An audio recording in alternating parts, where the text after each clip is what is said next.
भारत माता की। भारत माता की। माता एकवेरा देवी आणि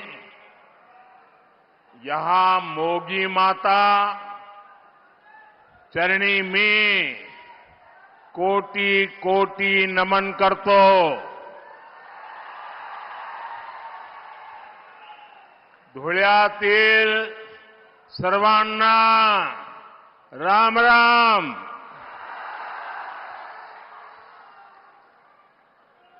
आज एक बार फिर मुझे भगवान खंडोबा का आशीर्वाद लेने का सौभाग्य मिल रहा है। धुळे की ये धरती और महाराष्ट्र से मेरा अपनापन आप सब भली-भांति जानते हैं।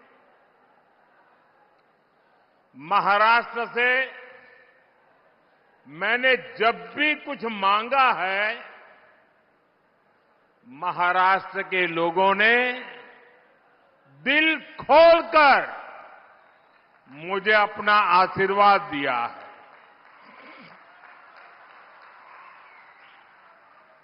दो 2014 के विधानसभा चुनाव में मैं आपके बीच धुळे आया था। मैंने आपसे महाराष्ट्र में बीजेपी सरकार के लिए आग्रह किया था। आपने महाराष्ट्र में 15 साल के सियासी कुचक्र को तोड़कर बीजेपी को अभूतपूर्व जीत दिलाई थी। और आज एक बार फिर मैं धुळे की धरती पर आया हूं। धुळे से ही मैं महाराष्ट्र में चुनाव अभियान की शुरुआत कर रहा हूं। आपका ये प्यार, ये अपार जन समर्थन, ये जन समूह, जितने लोग पंडाल में हैं उससे ज्यादा पंडाल के बाहर है।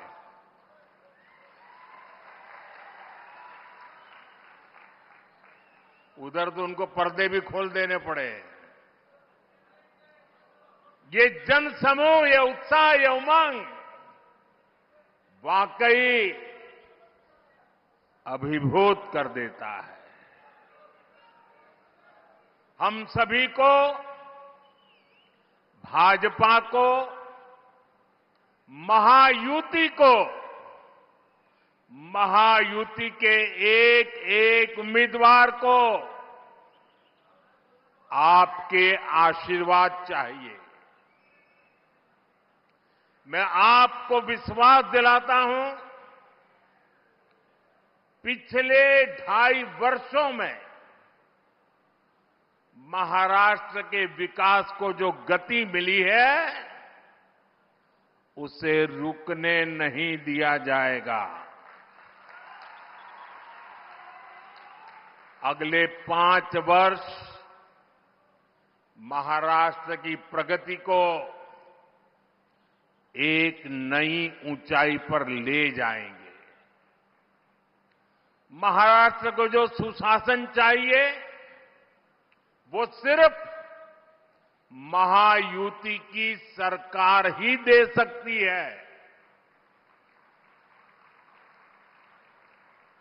और उधर देखिए, महाअगाड़ी की गाड़ी में वैसे भी ना पहिए हैं, ना ब्रेक है, और ड्राइवर की सीट पर बैठने के लिए भी झगड़ा हो रहा है। और चारों तरफ से भांति भांति के हॉर्न सुनाई दे रहे हैं। साथियों, राजनीति में आने पर हर किसी का अपना एक लक्ष्य होता है। हम जैसे लोग जनता को ईश्वर का रूप मानते हैं, जनता की सेवा के लिए राजनीति में आए हैं। वही कुछ लोगों की राजनीति का आधार है लोगों को लूटना। जब लोगों को लूटने की नीयत वाले महाअगाड़ी जैसे लोग सरकार में आ जाते हैं तो वो विकास ठप कर देते हैं, हर योजना में भ्रष्टाचार करते हैं। आपने महाअगाड़ी वालों के धोखे से बनी सरकार के 2.5 साल देखे हैं। इन लोगों ने पहले सरकार लूटी और फिर महाराष्ट्र के आप लोगों को भी लूटने में वो लग गए थे। इन लोगों ने मेट्रो परियोजनाओं को ठप कर दिया, वाढवण पोर्ट के काम में अड़ंगा लगा दिया, समृद्धि महामार्ग बनने में रुकावटें पैदा की। अघाड़ी वालों ने हर उस योजना पर रोक लगा दी जिसे महाराष्ट्र के लोगों का भविष्य निश्चित उज्जवल होने वाला था। साथियों, ये हालत तब बदले जब आपके आशीर्वाद से यहां महायुति की सरकार बनी। महायुति के 2.5 वर्षों में महाराष्ट्र ने विकास के नए रिकॉर्ड बनाए। शिंदे जी की कमान में 2.5 वर्षों में महाराष्ट्र को उसका गौरव वापस मिला है, विकास का भरोसा वापस मिला है। और इसलिए मैं महाराष्ट्र के मतदाताओं से आग्रहपूर्वक कहूंगा, आप सबको याद रखना है, भाजपा महायुती आहे तर गती आहे, महाराष्ट्राची प्रगति आहे। साथियों, मैं आज महायुति को बहुत बहुत बधाई देना चाहता हूं। महायुति ने महाराष्ट्र को नई समृद्धि देने वाला वचननामा जारी किया है। महायुति के 10 संकल्पों की बहुत चर्चा हो रही है। शिंदे जी, मेरे मित्र देवेंद्र फडणवीस जी और अजित पवार जी ने जनता के सुझावों से ये शानदार वचननामा तैयार किया है। महायुतीचा वचननामा विकासाची वाढेल गती, महाराष्ट्राची होणार हमखास प्रगती। महायुति के इस वचननामे में, इस घोषणा पत्र में हर वर्ग की आर्थिक प्रगति की योजना है, समानता का भाव है, सुरक्षा का एहसास है और सबको साथ लेकर चलने का विश्वास है। इसमें महाराष्ट्र के भविष्य का रोड मैप है। मैं ऐसे जन कल्याणकारी वचननामे के लिए महाराष्ट्र की जनता को भी विशेष रूप से बधाई देता हूं। महायुति का वचननामा विकसित महाराष्ट्र का आधार बनेगा, विकसित भारत का आधार बनेगा। साथियों, यहां इतनी बड़ी संख्या में हमारी माताएं, बहनें, बेटियां आई हैं, दूर दूर तक मैं देख रहा हूं। विकसित महाराष्ट्र, विकसित भारत के लिए हमारी बहनों, बेटियों का जीवन आसान बनाना, उन्हें सशक्त करना बहुत जरूरी है। जब महिलाएं आगे बढ़ती हैं तो पूरा समाज तेजी से प्रगति करता है। इसलिए पिछले 10 वर्षों में केंद्र सरकार ने महिलाओं को केंद्र में रखकर अनेक बड़े बड़े फैसले लिए हैं। पिछली सरकारों ने सैनिक स्कूलों से लेकर काम के कई क्षेत्रों में महिलाओं का रास्ता रोका हुआ था। ये मोदी है, उसने वो सारे बंधन हटाए, महिलाओं को ज्यादा से ज्यादा क्षेत्रों में काम के अवसर दे दिए, सारे दरवाजे खोल दिए।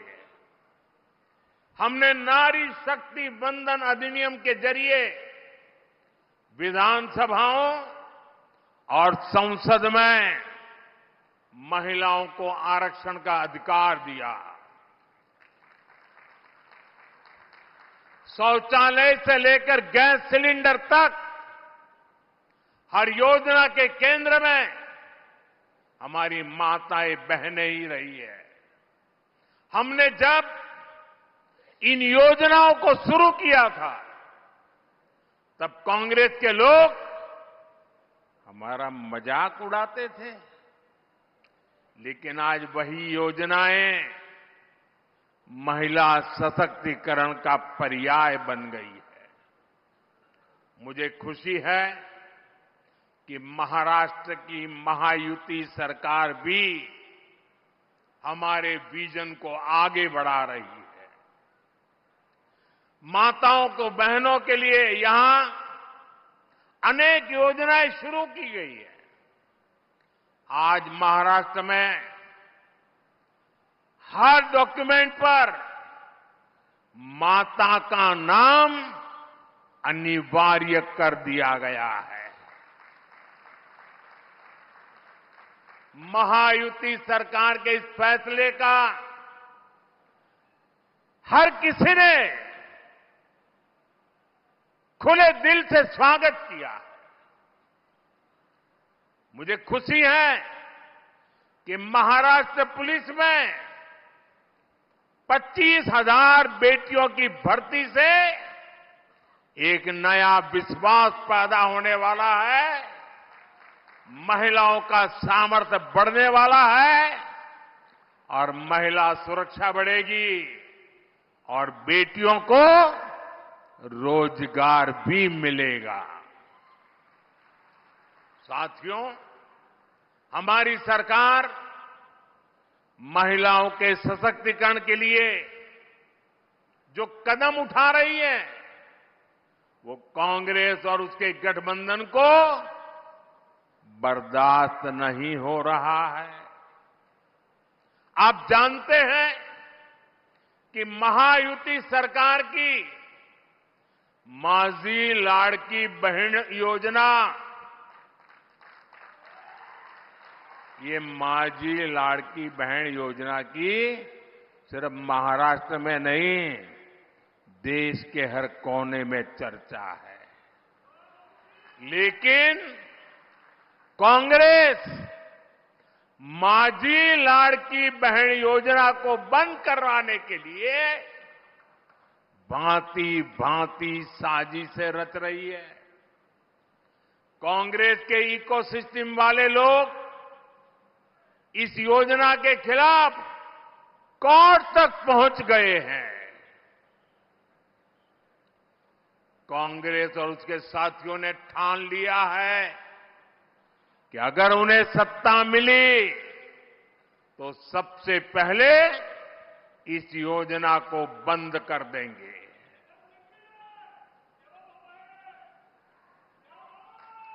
मैं जरा आपसे पूछना चाहता हूं,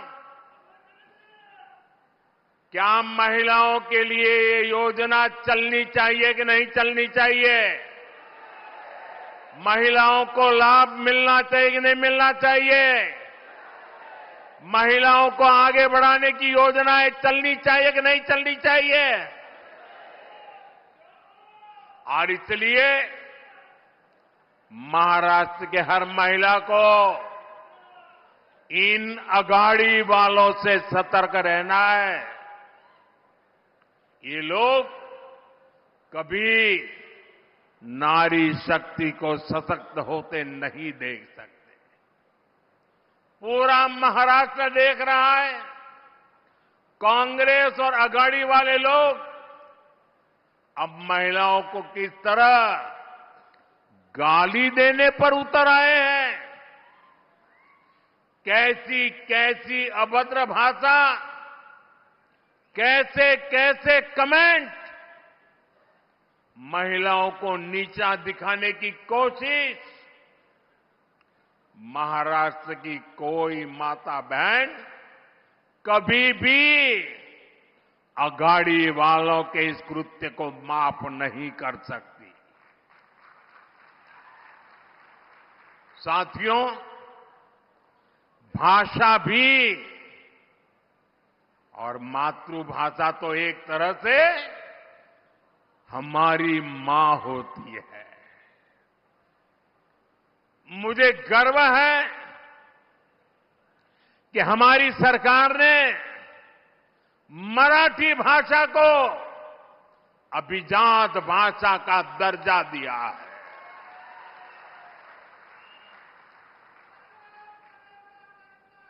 इस फैसले के बाद मुझे देश और दुनिया भर के मराठी भाषी लोगों के संदेश मिल रहे हैं।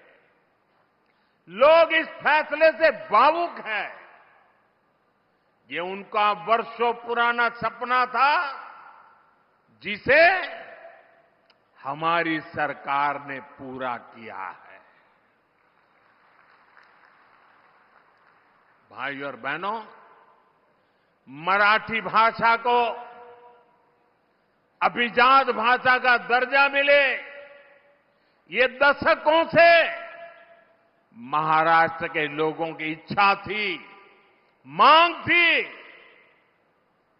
कांग्रेस पार्टी ने महाराष्ट्र में भी राज किया है, केंद्र में भी राज किया है और केंद्र में महाराष्ट्र में एक साथ भी राज किया है, सरकारें चलाई। लेकिन मराठी को अभिजात भाषा का दर्जा मिले, इन्हें इसकी जरूरत नहीं लगी। इन्होंने हमेशा मराठी भाषा के सम्मान की मांग को अनदेखा किया। उन्हें अब भी परेशानी हो रही है। ये काम मोदी ने कैसे कर दिया? मोदी ने क्यों कर दिया? महाराष्ट्र के नाम पर राजनीति करने वाले अघाड़ी वालों का यही असली चेहरा है। साथियों, महाराष्ट्र में डबल इंजन सरकार ने कैसे काम किया है, ये आज पूरी दुनिया भी देख रही है। आज विदेशी निवेश में, नए अवसरों में महाराष्ट्र पहली पसंद है। लगातार 2 साल तक महाराष्ट्र विदेशी निवेश में नंबर 1 रहा है। इस साल के पहले 3 महीने में 50% से ज्यादा, 50% से ज्यादा विदेशी निवेश अकेले मेरे महाराष्ट्र में आया है। महाराष्ट्र को सभी निवेश परियोजनाओं में प्राथमिकता दी जा रही है। इलेक्ट्रॉनिक वाहन परियोजना, ग्रीन एनर्जी और सोलर प्रोजेक्ट, स्टील प्रोजेक्ट, ऐसे कितने ही प्रोजेक्ट महाराष्ट्र के अलग अलग हिस्सों में स्थापित किए जा रहे हैं। भारत का सबसे बड़ा पोर्ट, पूरे हिंदुस्तान का सबसे बड़ा, ये पोर्ट भी, बंदरगाह भी हमारे महाराष्ट्र में बन रहा है। इंफ्रास्ट्रक्चर के बड़े प्रोजेक्ट से महाराष्ट्र में नए अवसर तैयार हो रहे हैं।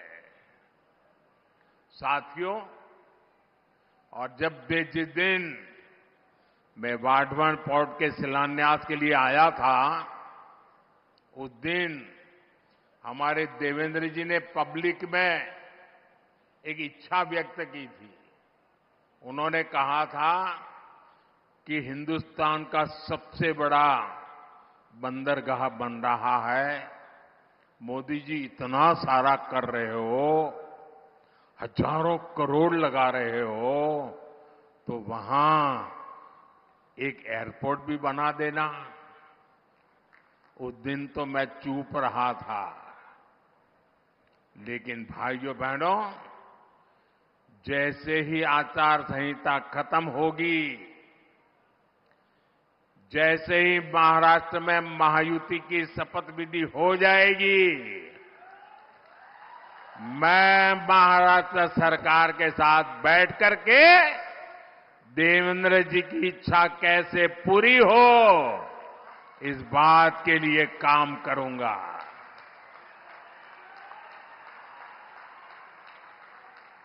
साथियों, हमारा ये धुले का क्षेत्र औद्योगिक विकास का गढ़ रहा है। और अभी देवेंद्र जी ने धुले का क्या बढ़िया वर्णन किया। देश में बहुत कम जिले हैं जिनको इतनी सारी सौगात एक ही इलाके में मिली होगी। ये टेक्सटाइल का भी बड़ा केंद्र है और मुंबई दिल्ली इंडस्ट्रियल कॉरिडोर से भी जुड़ा हुआ है। धुले की कनेक्टिविटी यहां के विकास के लिए बहुत जरूरी है।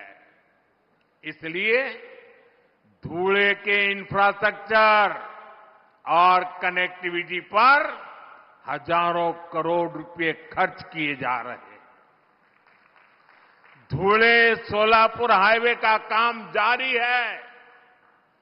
धुले इंदौर रेल मार्ग का काम स्वीकृत हो चुका है। इन सारी परियोजनाओं से यहां के युवाओं के लिए रोजगार के भी हजारों नए अवसर बने हैं। साथियों, महाराष्ट्र के किसानों को भी डबल इंजन सरकार में डबल फायदा मिला है। उन्हें पीएम किसान सम्मान निधि के 6,000 रुपये के साथ ही महायुति सरकार के नमो शेतकरी महासम्मान निधि के 6,000 रुपया अतिरिक्त मिलते हैं। यानी 12,000 रुपये की आर्थिक मदद मेरे महाराष्ट्र के किसान भाई बहनों के खाते में सीधी जाती है। अब एक कदम आगे बढ़ते हुए महायुति की सरकार ने इस राशि को 15,000 रुपये तक बढ़ाने की घोषणा की है। इसका बहुत बड़ा फायदा महाराष्ट्र के और मेरे धुले के किसानों को भी होगा। केंद्र सरकार ने पिछले 10 वर्षों में किसानों के लिए जो काम किए हैं, उनसे कांग्रेस के खोदे गए गड्ढों को भरने में काफी मदद मिली है। आज किसानों के पास फसल बीमा की सुरक्षा है, किसानों को सस्ती बिजली के लिए सोलर पंप दिए जा रहे हैं, किसान की फसलों की खरीदारी भी आज रिकॉर्ड स्तर पर हो रही है, फसलों पर एमएसपी के दाम भी लगातार बढ़ाए गए हैं। यही बीजेपी और महायुति का संकल्प भी है और हमारा किसान खुशहाल हो और देश समृद्ध बने। साथियों, यहां धुले और आसपास के क्षेत्र में बड़ी संख्या में मेरे आदिवासी भाई बहन रहते हैं। सूरत के तो हम पास पड़ते हैं जी, आपके बिल्कुल एकदम सीधे पड़ोसी है, और इसलिए मैं इस इलाके से भी काफी परिचित रहा। बीजेपी ने हमेशा सबका साथ सबका विकास की नीयत से काम किया है। इस संकल्प का प्रमुख हिस्सा हमारा आदिवासी समाज भी है। ये वो समाज है जिनका देश की आजादी में, देश के विकास में महत्वपूर्ण योगदान रहा है। लेकिन कांग्रेस और उसके साथियों ने कभी आदिवासी गौरव, आदिवासी स्वाभिमान पर ध्यान नहीं दिया। आदिवासी विरासत को न्याय मिले, आदिवासी युवाओं को बेहतर भविष्य मिले, क्या ये आपका अधिकार नहीं था? लेकिन इस काम में दशकों लग गए। जब अटल बिहारी वाजपेयी जी के नेतृत्व में बीजेपी की सरकार आई, तब अलग आदिवासी मंत्रालय बना। तब पहली बार आदिवासी हितों को, इस समाज की अपेक्षाओं को महत्व मिला। हमारी सरकार ने भगवान बिरसा मुंडा की जयंती पर जनजातीय गौरव दिवस की शुरुआत की है। इसका मकसद यही है कि आदिवासी परंपरा को पहचान मिले। इस बार 15 नवंबर से अगले 1 वर्ष तक हम भगवान बिरसा मुंडा की 150वीं जन्म जयंती मनाएंगे। हमारी सरकार देश भर में एकलव्य आवासीय विद्यालय भी बना रही है। इन विद्यालयों में हमारे आदिवासी बेटे बेटियां पढ़ रहे हैं। हमने जल, जंगल, जमीन का हक सुरक्षित किया। वन उपज का लाभ आदिवासी समाज को मिले, इसके लिए हमने इस समाज को उसके अधिकार दिए। बीजेपी के ही प्रयासों से पहली बार एक आदिवासी महिला द्रौपदी मुर्मू जी देश की पहली आदिवासी राष्ट्रपति बनी। और पूरे देश ने देखा है कि कैसे कांग्रेस और उसके साथियों ने द्रौपदी मुर्मू जी को हराने के लिए पूरी शक्ति लगा दी थी। आए दिन ये लोग द्रौपदी जी का अपमान करते हैं और ये इनकी पुरानी आदत है। बाबा साहब आंबेडकर को हराने के लिए नेहरू समेत ने ताकत लगा दी थी। आज से 25-30 साल पहले बाबा साहब आंबेडकर को नीचा दिखाना ये कांग्रेस का रोज का काम था और वैसा ही उन्होंने द्रौपदी मुर्मू जी के साथ किया। साथियों, आज मैं आपको और पूरे देश को कांग्रेस और उसके साथियों की एक बहुत खतरनाक साजिश से आगाह करने के लिए आया हूं और इस आदिवासी क्षेत्र में आया हूं तब मेरा ये कर्तव्य बनता है इस खतरनाक खेल से मैं महाराष्ट्र को, देश को, मेरे आदिवासी भाई बहनों को सजग करूं। कांग्रेस द्वारा एक जाति को दूसरी जाति से लड़ाने का खतरनाक खेल खेला जा रहा है और ये खेल इसलिए खेला जा रहा है क्योंकि कांग्रेस कभी दलितों, पिछड़ों, आदिवासियों को आगे बढ़ते नहीं देख सकती। यही कांग्रेस का इतिहास है। आजादी के समय हमारे बाबा साहब आंबेडकर ने बहुत कोशिश की थी कि शोषितों, वंचितों को आरक्षण मिले, लेकिन नेहरू जी अड़े हुए थे कि किसी भी कीमत पर दलितों, पिछड़ों, आदिवासियों को आरक्षण नहीं दिया जाएगा। बहुत मुश्किल से बाबा साहब दलितों और आदिवासियों के लिए आरक्षण का प्रावधान करा पाए, उनको लड़ाई लड़नी पड़ी। नेहरू जी के बाद इंदिरा जी आई, उन्होंने भी आरक्षण के खिलाफ ऐसा ही रवैया जारी रखा। उनका भी मकसद यही था कि किसी भी कीमत पर एससी, एसटी, ओबीसी को प्रतिनिधित्व न मिल पाए। ये लोग चाहते थे कि एससी, एसटी, ओबीसी हमेशा कमजोर रहे। इंदिरा जी के बाद राजीव गांधी आए, उनकी भी सोच और अप्रोच अपने खानदान से अलग नहीं थी। राजीव गांधी ने भी ओबीसी आरक्षण का खुल करके विरोध किया था।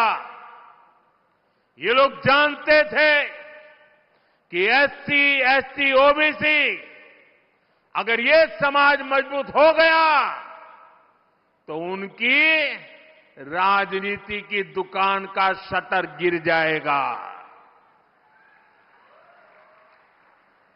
राजीव गांधी के बाद अब इस परिवार की चौथी पीढ़ी इस खतरनाक भावना के साथ उनके युवराज काम कर रहे हैं।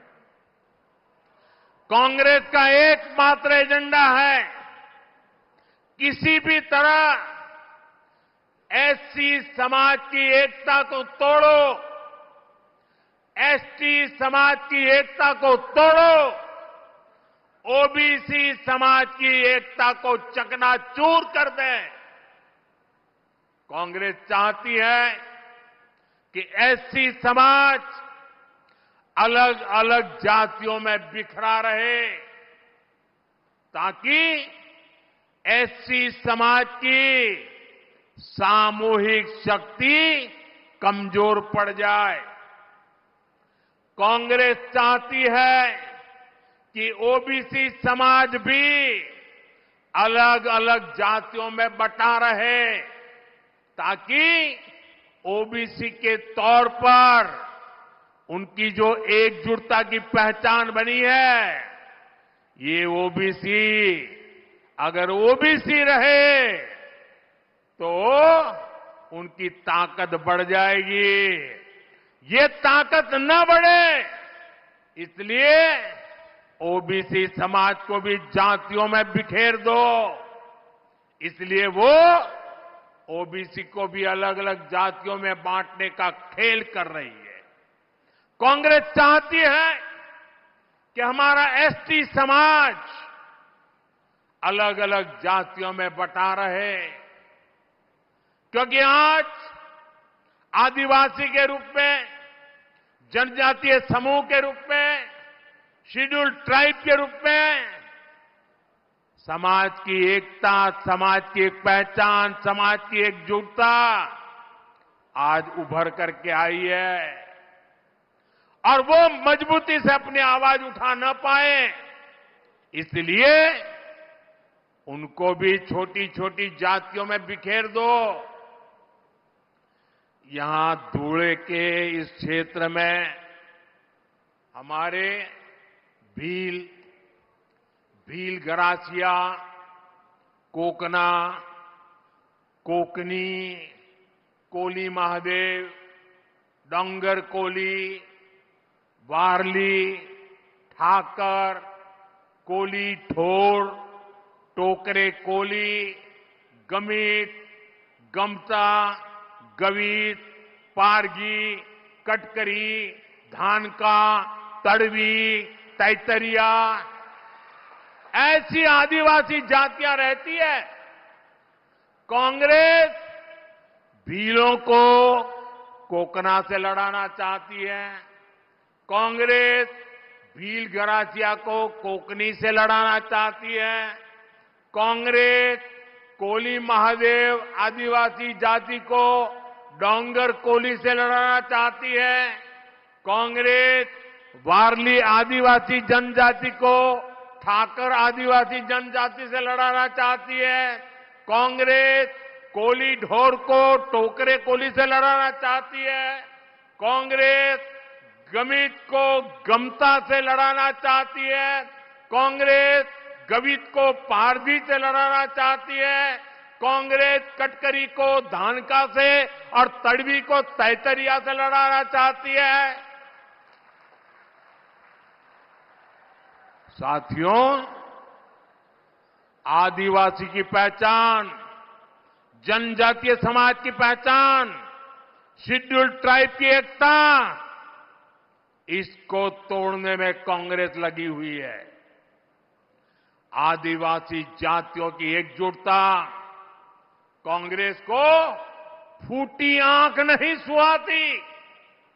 कांग्रेस का एजेंडा है कि देश भर की आदिवासी जातियां आपस में लड़ती रहे, उनकी सामूहिक आदिवासी ताकत खत्म हो जाए।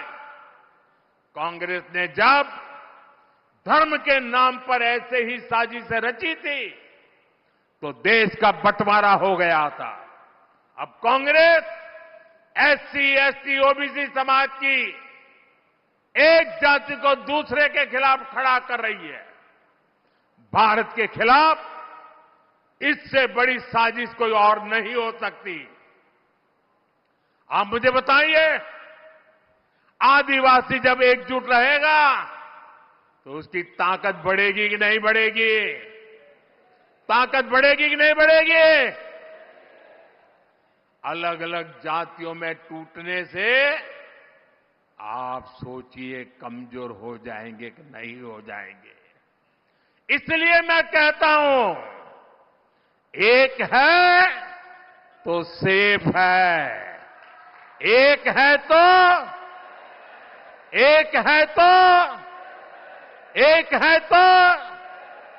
हमें एकजुट रहकर कांग्रेस के खतरनाक खेल को नाकाम करना है और विकास के रास्ते पर आगे बढ़ते रहना है। साथियों, आजादी के बाद महात्मा गांधी कांग्रेस को खत्म करना चाहते थे। उन्होंने कहा था, अब आजादी मिल गई, कांग्रेस को बिखेर दो। उन्हें कांग्रेस को लगने वाली बीमारी का अंदाजा था। जहां विभाजन की आग है, वहां जड़ में कांग्रेस का देश विरोधी राग है। कांग्रेस हमेशा देश को तोड़ने वाले षड्यंत्रों का हिस्सा रही है। इसका एक बड़ा उदाहरण है जम्मू कश्मीर। कांग्रेस ने कश्मीर को आर्टिकल 370 के जरिए देश की मुख्य धारा से अलग किया। कांग्रेस ने कश्मीर में बाबा साहब आंबेडकर का संविधान 75 साल तक लागू नहीं होने दिया। ये कांग्रेस वालों को जवाब देना पड़ेगा। इतने लोग कांग्रेस के राज करते रहे, ये परिवार राज करता रहा। क्या कारण था बाबा साहब आंबेडकर का संविधान जम्मू कश्मीर में लागू नहीं हुआ? देश में 2 संविधान चलते थे। ये मोदी आया तब जाके बाबा साहब आंबेडकर संविधान जम्मू कश्मीर में लगा। और इसके कारण होता था क्या? कश्मीर में दलितों, वंचितों को उनका हक नहीं मिलने दिया। कांग्रेस ने आतंकवाद को संरक्षण दिया, अलगाववादियों का संरक्षण दिया।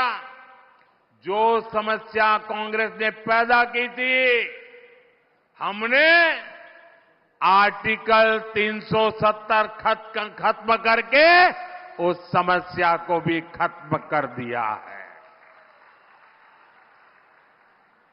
ये 21वीं सदी के भारत के सबसे बड़े फैसलों में से एक है।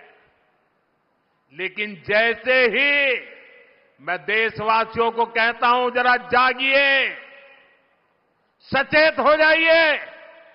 जैसे ही कांग्रेस और इंडी गठजोड़ का जम्मू कश्मीर में सरकार बनाने का मौका मिला, वो फिर से कश्मीर को लेकर साजिशें करने लगे।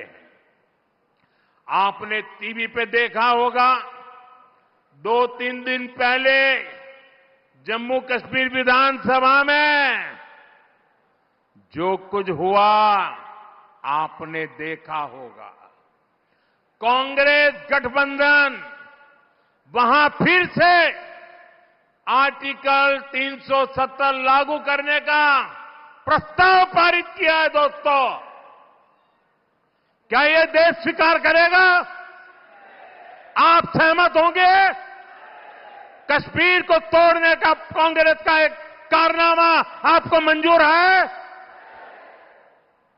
आर्टिकल 370 के समर्थन में विधानसभा के भीतर बैनर लहराए गए।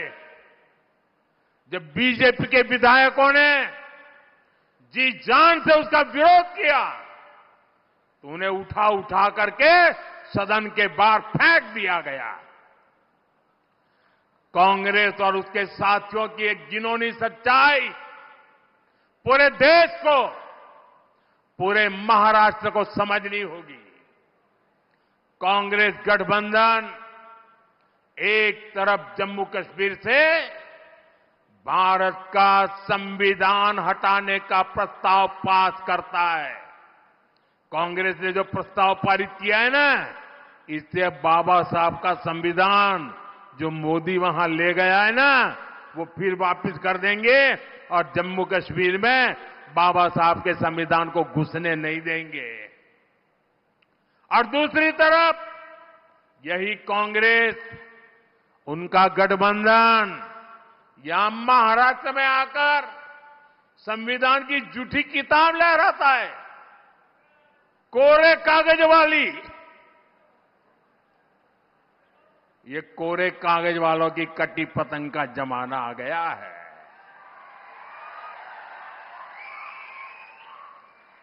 कांग्रेस गठबंधन एक तरफ जम्मू कश्मीर में दलितों को मिला अधिकार छीनने का प्रस्ताव पास करता है, वहीं दूसरी तरफ महाराष्ट्र में दलितों के अधिकार के नाम पर झूठ फैलाना, गुमराह करना, उनको भड़काने का काम कर रही है। कांग्रेस गठबंधन एक तरफ कश्मीर में आदिवासियों के अधिकार छीनने का ऐलान करता है, वहीं दूसरी तरफ महाराष्ट्र में आकर ये लोग आदिवासियों की आंख में धूल झोंकने का पाप कर रहे हैं, अधिकारों के झूठे नारे लगा रहे हैं। आजादी के 75 साल बाद जम्मू कश्मीर में बाबा साहब का संविधान लागू हुआ है, लेकिन ये कांग्रेस और उसके साथियों को ये बर्दाश्त नहीं हो रहा है। मैं कांग्रेस और यहां अगाड़ी वाले लोगों से कहना चाहता हूं, पाकिस्तान के एजेंडे को देश में बढ़ावा देने की कोशिश मत करो। कश्मीर को लेकर अलगाववादियों की भाषा मत बोलो। याद रखो, तुम्हारे ये मंसूबे कामयाब नहीं होंगे। और जब तक मोदी पर जनता जनार्दन का आशीर्वाद है, कांग्रेस वाले तुम कश्मीर में कुछ नहीं कर पाओगे। कश्मीर में अब केवल और केवल बाबा साहब आंबेडकर का संविधान ही चलेगा। ये मोदी का फैसला है। दुनिया की कोई ताकत अब कश्मीर में आर्टिकल 370 की वापसी नहीं करा सकती। साथियों, महाराष्ट्र आर्थिक प्रगति के रास्ते पर तेजी से आगे बढ़ रहा है। महायुति की सरकार हर वर्ग के विकास को लेकर प्रतिबद्ध है। आज प्रदेश में इंफ्रास्ट्रक्चर के जो काम हो रहे हैं, जन कल्याण की जो योजनाएं चल रही है, महिलाओं, युवाओं, आदिवासियों के हित को प्राथमिकता दी जा रही है, उन पर रुकावट नहीं आने देनी है, रोक नहीं होने देनी है, गति को धीमे नहीं होने देना है। इसलिए आप सभी को महायुति के पक्ष में मजबूती से खड़े रहना है। मैं विश्वास के साथ कह सकता हूं कि महायुति आपके परिवार, आपके बच्चों के भविष्य के लिए काम करती रहेगी। आप सभी इतनी बड़ी संख्या में हमें अपना आशीर्वाद देने आए। मैं सभी जो उम्मीदवार हैं इस बार, उनसे आग्रह करता हूं जरा आगे आ जाएं। जो चुनाव लड़ रहे हैं, जो उम्मीदवार हैं, देवेंद्र जी आप भी चुनाव लड़ रहे हैं।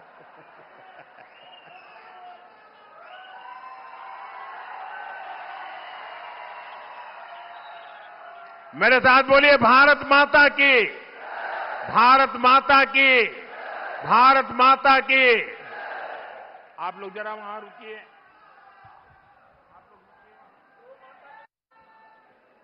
तोड़ना है हर पिंजरा, मेरी उड़ान अभी बाकी है। तोड़ना है हर पिंजरा, मेरी उड़ान अभी बाकी है। मंजिलें जमी भर नहीं, आसमान अभी बाकी है। लहरों का थमना नहीं, समंदर की बेबसी। बाहर खामोशी सही, भीतर कई तूफान अभी बाकी है, कई तूफान अभी बाकी है. इथे उपस्थित सर्वांना राष्ट्र कार्यात सुयश मिळो अशी आई एकविरेच्या चरणी प्रार्थना करूया.